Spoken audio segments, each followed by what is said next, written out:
आप सभी को मेरा नमस्कार। मैं एडवोकेट प्रियंक डेमोले आज की इस नई वीडियो में आप सभी का स्वागत करता हूं। आज हम बात करने वाले हैं सेक्शन 437A CRPC के बारे में, जो कि बात करता है जमानत बंद पत्र के बारे में। जैसा कि नाम है बंद पत्र, अर्थात कि बांध देना। किस चीज में? शर्तों में। अर्थात कोर्ट अभियुक्त को कुछ शर्तों में बांध देती है। तो आइए देखते हैं कि कब एक कोर्ट CRPC के सेक्शन 437A का उपयोग करती है। वीडियो स्टार्ट करने से पहले आप सभी से एक रिक्वेस्ट है कि अभी तक आपने चैनल को सब्सक्राइब नहीं किया है तो सब्सक्राइब कर लीजिए, बेल नोटिफिकेशन को ऑन कर लीजिए जिससे हर नए वीडियो की अपडेट आपको मिलती रहे। इंस्टाग्राम पर भी फॉलो कर लीजिए जिससे आपको नए नए लैंडमार्क जजमेंट की अपडेट भी मिलती रहे। तो आइए वीडियो स्टार्ट करते हैं। अगले अपीलीय न्यायालय में अभियुक्त के उपसंजात होने की अपेक्षा करने के लिए जमानत। अच्छा, पहली बात तो यहाँ ये समझते हैं कि अपीलीय न्यायालय क्या होता है या अपील क्या होती है। मान लीजिए जुडिशियल मजिस्ट्रेट फर्स्ट क्लास अर्थात प्रथम वर्ग मजिस्ट्रेट ने क्रिमिनल केस में कोई निर्णय पारित किया या यहाँ पे निर्णय पढ़ा जा रहा है। अब जब निर्णय दिया गया तो इस अभियुक्त को उसमें दोष मुक्त कर दिया गया कि जा भैया तेरे ऊपर कोई अपराध सिद्ध नहीं होता है, तुझे बाइज्जत बरी किया जाता है, अर्थात दोष मुक्त किया जाता है। अब ये फरियादिया जो है या पीड़िता है, ये बिल्कुल खुश नहीं है। ये तो ये चाह रही थी कि इसे सजा होनी चाहिए, लेकिन अपराध सिद्ध नहीं हुआ तो इसे दोष मुक्त कर दिया गया। तो जब ये पीड़िता या फरियादी जुडिशियल मजिस्ट्रेट फर्स्ट क्लास के निर्णय से संतुष्ट नहीं है तो इस निर्णय के विरुद्ध ये क्या है, ऊपर की कोर्ट, बड़ी कोर्ट में जा सकती है। अब JMFC के ऊपर की कोर्ट कौन सी हो गई? Sessions court. तो निर्णय से संतुष्ट नहीं है तो उस पर फिर से विचार करने के लिए ऊपर की कोर्ट में जो निवेदन किया जाता है, इस निवेदन को ही क्या है, अपील कहा जाता है। और प्रथम वर्ग मजिस्ट्रेट का अपीली कोर्ट कौन सा हो गया? Sessions court. मतलब आप जुडिशियल मजिस्ट्रेट फर्स्ट क्लास के निर्णय से संतुष्ट नहीं है तो आप जाएंगे सेशंस कोर्ट में। और यदि सेशन कोर्ट ने कोई निर्णय दिया है, आप उससे संतुष्ट नहीं है, तो सेशन कोर्ट की सुपीरियर कोर्ट कौन हो गई? High court. तो आपको हाई कोर्ट जाना पड़ेगा। तो यही होता है अपील और अपीलीय न्यायालय। तो अगले अपीलीय न्यायालय मतलब हाई कोर्ट में अभियुक्त के उपसंजात होने की अपेक्षा करने के लिए जमानत। मतलब कि सेशन कोर्ट ने यदि आपको दोष मुक्त कर दिया है और यदि फरियादी अर्थात अभियोजन पक्ष उसकी अपील हाई कोर्ट में कर देता है तो उस हाई कोर्ट अर्थात अपीलीय न्यायालय में उपसंजात अर्थात हाजिर होने की अपेक्षा करने के लिए जमानत पर छोड़ना कि दोष मुक्त किया जा रहा है, लेकिन यदि अपील होती है तो आप वहां उपसंजात होंगे अर्थात हाजिर रहेंगे। कहां पे? हाई कोर्ट में। या फिर हाई कोर्ट ने कह दिया है तो उसी कोर्ट में उपसंजात होते रहेंगे जिस कोर्ट में ट्रायल चला था अर्थात विचारण चला था। पहला, विचारण की समाप्ति के पूर्व तथा अपील के निस्तारण के पूर्व। मान लीजिए सत्र न्यायाधीश किसी केस पर सुनवाई कर रहे हैं। विचारण की समाप्ति के पूर्व तथा अपील के निस्तारण के पूर्व अपराध का विचारण करने वाला यथा स्थिति न्यायालय या अपीलीय न्यायालय अभियुक्त से अपेक्षा करेगा कि जैसे और जब ऐसा न्यायालय क्रमिक न्यायालय के निर्णय के विरुद्ध दाखिल की गई अपील या याचिका के संबंध में नोटिस जारी करता है तो वह ऐसे उच्चतर न्यायालय के समक्ष उपसंजात होने के लिए प्रतिभुओं सहित जमानत बंद पत्र निष्पादित करे और ऐसा जमानत बंद पत्र 6 माह तक प्रवृत्त रहेगा।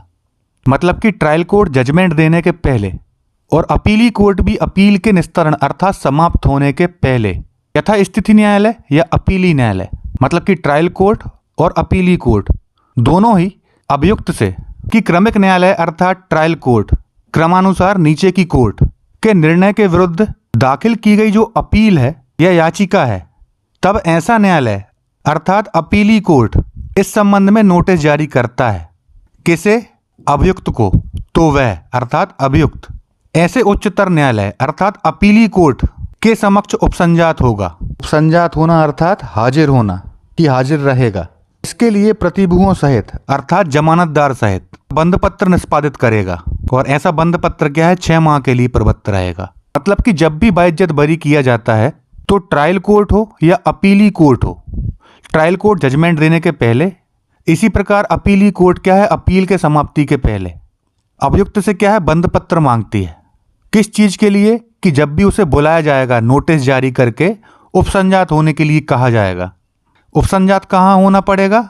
जब क्रमिक न्यायालय के निर्णय के विरुद्ध क्या है, अपील की जाएगी। कहाँ पे? ऐसे न्यायालय में अर्थात अपीली कोर्ट में। तो अभियुक्त वहां पर हाजिर रहेगा।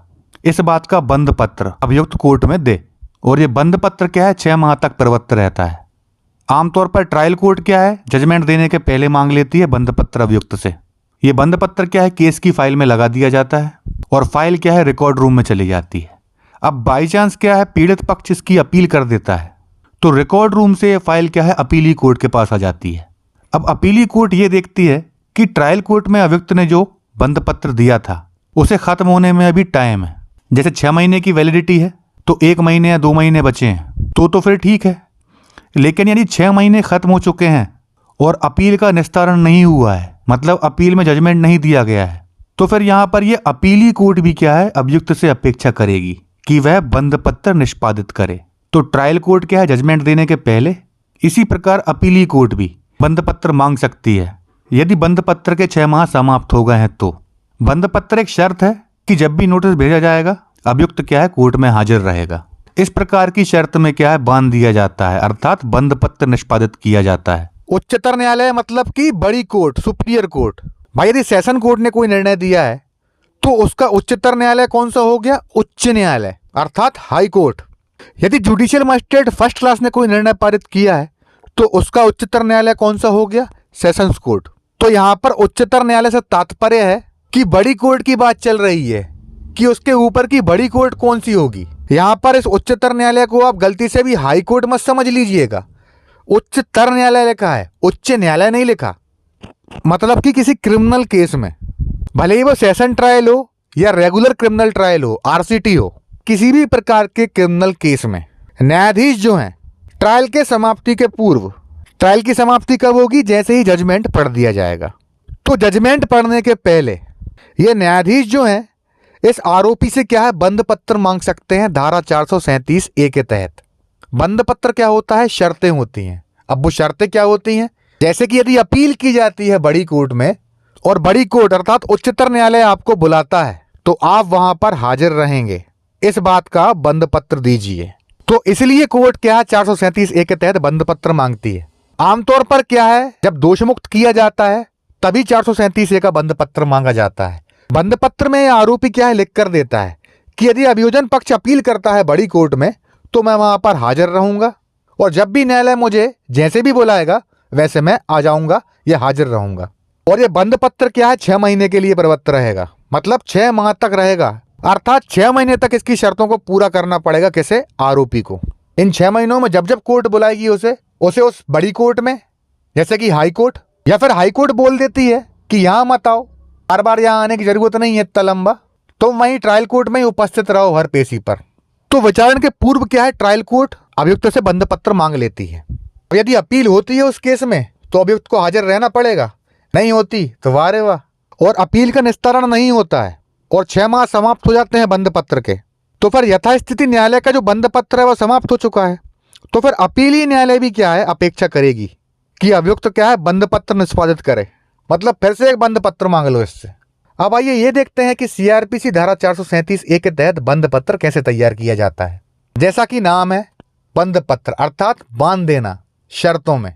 अब ध्यान रखिएगा, बंद पत्र क्या है, हिंदी में कहा जाता है, उर्दू में इसे मुचलका कहा जाता है और अंग्रेजी में इसे कहा जाता है बॉन्ड। तो कंफ्यूज मत होइएगा, एक ही चीज है, नाम अलग अलग है। बंद पत्र कह लें, मुचलका कह लें या बॉन्ड कह लें।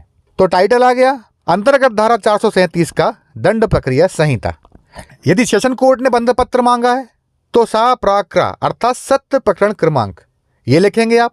यदि जुडिशियल मजिस्ट्रेट फर्स्ट क्लास ने मांगा है तो वहां पर लिखेंगे आप आरसीटी, रेगुलर क्रिमिनल ट्रायल। निर्णय दिनांक लिखेंगे जिस दिन निर्णय सुनाया जा रहा है। मैं मतलब कि अभियुक्त, उसका नाम आएगा। आत्मज अर्थात पिताजी का नाम।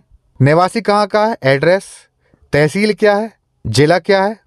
का निवासी हूँ, मुझे न्यायालय श्रीमान अपर सत्र न्यायाधीश या अतिरिक्त सत्र न्यायाधीश या न्यायिक दंडाधिकारी प्रथम श्रेणी महोदय, जिस कोर्ट में भी आप दे रहे हो उस कोर्ट का नाम। उक्त सत्र प्रकरण क्रमांक में यहाँ पे केस नंबर, मध्य प्रदेश राज्य विरुद्ध अभियुक्त अर्थात यहाँ पे पार्टीज का नाम आ जाएगा। आप अपने स्टेट का नाम लिख दीजिएगा यहाँ पर, विरुद्ध अभियुक्त या अभियुक्त गण का नाम में आज दिनांक को निर्णय घोषित कर दोष मुक्त किया गया है और मुझसे अपीली न्यायालय मध्य प्रदेश उच्च न्यायालय जबलपुर के समक्ष हाजिरी देने के लिए प्रतिभूति देने की इस शर्त पर अपेक्षा की गई है कि माननीय उच्च न्यायालय या उनके निर्देश पर किसी अन्य माननीय न्यायालय के समक्ष प्रत्येक उस दिन जिसको उस आदेश या निर्णय दिनांक के विरुद्ध हुई अपील का निस्तारण किया जाए हाजिर रहूंगा। मैं अपने आप को आबद्ध करता हूं कि आगामी 6 माह तक अथवा उक्त सख्त प्रकरण के विरुद्ध की गई अपील के निस्तारण तक या अपील का नोटिस मिलने तक मैं उपस्थित रहूंगा। यदि मैं इसमें व्यतिक्रम करूं तो मेरी इतने रुपए की राशि मध्य प्रदेश राज्य को समर्पित हो जाएगी। तो यहाँ पे क्या है, विचारण न्यायालय अर्थात ट्रायल कोर्ट ने क्या है, अभियुक्त को शर्तों में बांध दिया कि भैया दोष मुक्त किया जा रहा है, लेकिन यदि अपील होती है और अपीली न्यायालय आपको नोटिस जारी करके बुलाता है कि भैया हाजिर हो जाओ, तो आप वहां पर हाजिर रहेंगे। इस बात का आप बंद पत्र दीजिए। और बंद पत्र में क्या है, न्यायालय के ऊपर रहता है कि कितने रुपए की शर्तों से बांध रहा है कि ये शर्तें हैं, यदि शर्तें नहीं मानोगे तो इतने रुपए की राशि आपकी क्या है, डूब जाएगी अर्थात जब्त कर ली जाएगी। आमतौर पर अपराध की गंभीरता के ऊपर रहता है। छोटा अपराध हो तो 5,000 रुपए। अब जैसे कि सेशन कोर्ट ट्रायल है, 302 हत्या या 376 रेप, इनमें किसी को दोष मुक्त कर दिया गया है, तो वहां पे फिर क्या है, ज्यादा राशि भरवा ली जाती है। जब भी आपको अपीली कोर्ट बुलाएगी तो आप वहां पे हाजिर रहोगे। अब ऊपर सेक्शन में लिखा है कि प्रतिभुओं सहित, प्रतिभुओं अर्थात जमानतदार के साथ। जैसे कि मैं अभियुक्त हूं, मैंने किसी की हत्या कर दी, केस चला मेरे ऊपर और मुझे वहां पे दोष मुक्त कर दिया गया, अपराध सिद्ध नहीं हो पाया मेरे ऊपर। कोर्ट मुझसे कह सकती है कि प्रतिभुओं सहित जमानत बंद पत्र निष्पादित करो। प्रतिभुओं सहित अर्थात जमानतदार के साथ आओ, आप एक जमानतदार और लेके आओ। जमानतदार कौन होता है? जो इन शर्तों की गारंटी लेता है, एक गारंटर हो जाता है। जमानतदार ये गारंटी देता है कि अभियुक्त जो है जब भी कोर्ट इसे बुलाएगी, साहब ये कोर्ट में हाजिर रहेगा, मैं ले रहा हूं इस बात की गारंटी। तो कोर्ट ऐसे प्रतिभुओं अर्थात जमानतदार की मांग भी कर सकती है अभियुक्त से। तो बंद पत्र में क्या है, फिर जमानतदार भी गारंटी लेता है इस बात की कि मैं, जमानतदार का नाम, पिताजी का नाम, उसका एड्रेस, उसका शहर, उसका जिला, उपरोक्त अभियुक्त, यहाँ पे अभियुक्त का नाम के लिए जमानत प्रस्तुत करते हुए स्वयं को उसका प्रतिभु घोषित करता हूं कि भैया मैं जिम्मेदारी ले रहा हूं इस अभियुक्त की कि वह माननीय अपीली न्यायालय, मध्य प्रदेश उच्च न्यायालय या फिर जो भी अपीली कोर्ट हो के समक्ष या उनके निर्देश पर किसी अन्य माननीय न्यायालय के समक्ष प्रत्येक उस दिन जिसको उक्त आदेश या निर्णय दिनांक के विरुद्ध हुई अपील का निस्तारण किया जाए हाजिर होगा। कौन हाजिर होगा? ये उपरोक्त अभियुक्त। अपील अवधि या फिर बंद पत्र निष्पादित होने के 6 माह के पूर्व अथवा उक्त प्रकरण के विरुद्ध की गई अपील के निस्तारण के पूर्व या अपील का नोटिस मिलने तक, इसमें उसके द्वारा व्यतिक्रम किए जाने की दशा में, मतलब कि अपील की अवधि या बंद पत्र की जो अवधि है 6 माह की, या फिर अपील की सुनवाई के दौरान, निस्तारण के पूर्व, या फिर अभियुक्त को नोटिस मिलता है और वो क्या है, कोर्ट में हाजिर नहीं होता, व्यतिक्रम करता है, तो इस दशा में मेरी अर्थात जमानतदार की इतने रुपए की राशि मध्य प्रदेश राज्य को समर्पित हो जाएगी।